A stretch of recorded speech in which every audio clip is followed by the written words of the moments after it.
do you think that getting frequent updates multiple times a day about what's going on in Israel versus, let's say, 15 years ago when someone would read the paper once a day, do you think that the person that's getting updates regularly on their phone is better off, their quality of life is higher, and they're healthier, or there's... No, not like frequently and not like that. Like, just know like what's going on and like to like spread like as they say or whatever. Okay, so, see, all we've... Like, knowing exactly and watching the not like that. Okay, excellent. So what we just clarified with that question was, even within that specific thing, there could be some degree of valuable benefit, but within that itself, if it's all or nothing, chances are, I would suggest that for most people, the cost of having endless updates constantly far outweighs the benefit, right? So yes, there's value in that, and let's hold on to that, but it has something that has to be carefully considered, right? It also helps with like career. A lot of people work from their phones. Okay, so communication that's important for work,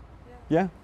There's like online shopping. Yeah, excellent. Okay, so there are, coming back to that, there are a lot of things that our phones just make way more efficient, right? On like shopping, whatever it is, all those kinds of things, absolutely. Now, what are some of the greatest costs of having a smartphone?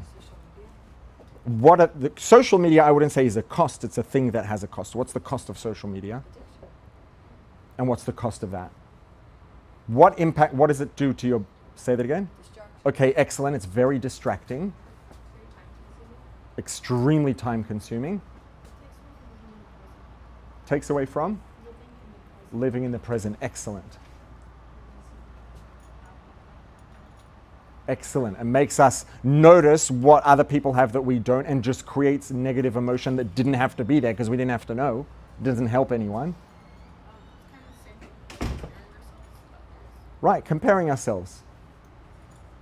It just like takes you away from the people that you love. Like you'll just be so invested in these fake people or this and that, or like, and then versus the people who actually are there for you and are, you know what I'm saying, provide so much benefit, and you're not giving them the time of day, but you're giving, you know what I'm saying, like all these random videos the time of day. Spending time checking up what some influencer said instead of spending that time sitting down at the table with your friends or your family. And that that influencer guaranteed doesn't know that you exist, and if they did, they wouldn't care, except for the fact that they make money off of you. Exactly.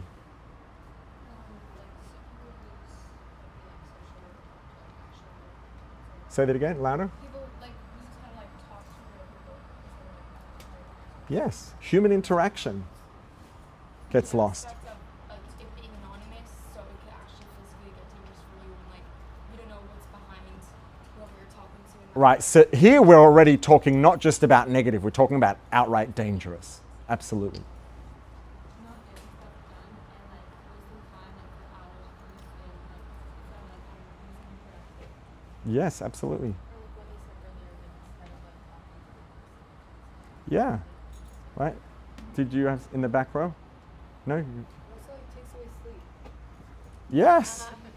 And by the way, for the record, this is a side note, but the extent to which adequate sleep is underrated is, if anybody who thinks they're functioning effectively on an average of 5 or 6 hours a night of sleep, you can go and do the tests and do the data.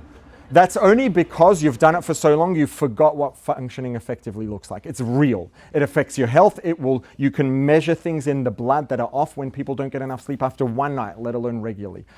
Anyone who's chronically underslept would be probably shocked if they would get 3-4 good nights of sleep in a row and get to remember what it feels like to be a fully functioning human being. It's not a joke.